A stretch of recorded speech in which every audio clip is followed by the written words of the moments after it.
بسم الله و الصلاة و السلام علی رسول الله. السلام علیکم و رحمت الله و تعالی برکاته. برادران و خواهران اهل اسلام، پروردگار همه ما و شما را نگهبان باشد و همین دنیای فانی که همه ما و شما را فریب می‌دهد، همین دنیایی که ما دل بستیم و آخرت و مرگ خود را فراموش کردیم، پروردگار همه ما و شما را با نور ایمان مشرف بگرداند.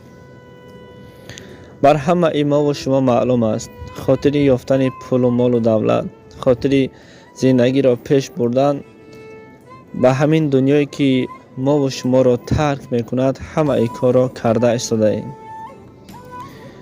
به خاطر یافتن یک سامان راستی چنان به این دنیای فانی دل بستیم که حتی مرگ خود را فراموش کردیم، گویا که نمیرنده باشیم. حتی عذاب‌های قبری که برای ما آماده هستند فراموش کردیم. بسیار شخصیت‌ها را می‌بینیم به خاطر همین دنیای فانی چی کارهایی میکنند و اما از امرهای الله تعالی دور هستند. از شما همین را پرسیدنی هم که آیا همین دنیایی که ما زندگی کرده ایستاده ایم یگان مهر و محبت یا اینکه ارزش دوست داشتن دارد؟ نه. اگر این دنیا بر ما مهر میداد، پیغمبر نازنینمان را محمد صلی الله علیه و سلم تا قیامت زنده می‌بود. یک بار تصور کنید که این همان دنیایی است که ما بجای آنی که در قلب دنیا باشیم اما در قلب خود دنیا را جا کردیم. میگن ای انسان تو در قلب دنیا باش، نه اینکه دنیا در قلب تو باشد. لیکن صد افسوس، چرا مرگ خود را فراموش کردیم؟ این همان دنیایی است که مادر را از جگربندش، پدر را از فرزندش جدا کردند، دوست را از دوست، یار را از یار، برادر را از برادر، خواهر را از خواهر، شوهر را از همسر، همسر را از شوهر. بزرگترین مصیبت برای مادر این از دست دادن جگربندش است. بزرگترین مصیبت برای پدر برداشتن تابوت فرزندش است. پس این دنیا ارزشی دوست داشتن دارد؟ البته که نه. پس چرا که نه باشد این قدر مهر به این دنیا بستیم؟ میدانیم که روز از این دنیا همه ما و شما روانه هستیم. یگانه ذات در همین دنیا باقی میماند ذات قهار است، یعنی که همان پروردگاری که با نام قهار است. در این مورد همه ما و شما خبر داریم.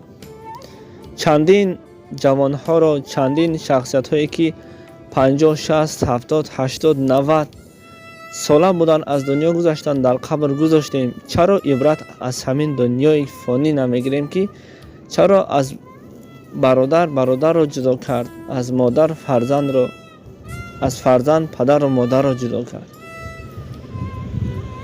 یک لحظه اندیشه کنیم. دنیا دنیای گذرانده است، میگذرد. البته همه این مشکلی رو ما پس سر میکنیم. البته که پس سر میکنیم، هیچ چیز باقی نیست و جز آن ذاتی که الله تعالی هست که با نام قهار است در دنیا باقی میماند. آیا به خاطر قبرمون، به خاطر آخرتمون یگان آمادگی دیدیم؟ آیا ما و شما آماده هستیم که روز ملک الموت با گرفتن جان ما می آید؟ البته که نه. صبح می شود، ساعت 7-8 می شود، میگیم با کار میریم. ساعت 1 می شود، مقصد نماز پیشین می شود، ما باز با کار مشغولیم. مقصد نواری ما همین است که دنیای فانی را بر قلب خودتان جا نکنید. شما در قلب دنیا باشید، نه اینکه دنیا در قلب شما باشد که همه ما را فریب ندهد. میگه انما المؤمنون و اخوتون، مؤمن برادر مؤمن است. پس مؤمن حقیقی باشیم، مسلمان حقیقی باشیم. میگه هر آن چیزی را که بهر خود دوست داشتی بهر برادر مؤمن هم دوست بدار. دوست می‌دارم که دوستان عزیز، برادران و خواهران اهل اسلام در جنت با همراه محمد مصطفی صلی الله علیه و سلم باشیم.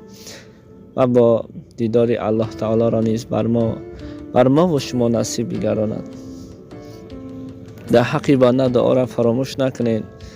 همیشه دعاگوی یکدیگر باشیم که پروردگار با نور ایمان گذشتن را از همین دنیای فانی بر هر یکی ما و شما نصیب گرداند و در روز قیامت از رحمت خود و از شفاعت پیامبرمان محمد مصطفی صلی الله علیه و سلم به نصیب نگرداند و گرفتن جان ما را که به حد وزنین هست. پیغمبر ما گفتند که این قدر مشکل است، گرفتن جان ما را هم آسان می‌گرداند و عذاب قبر هم حق است.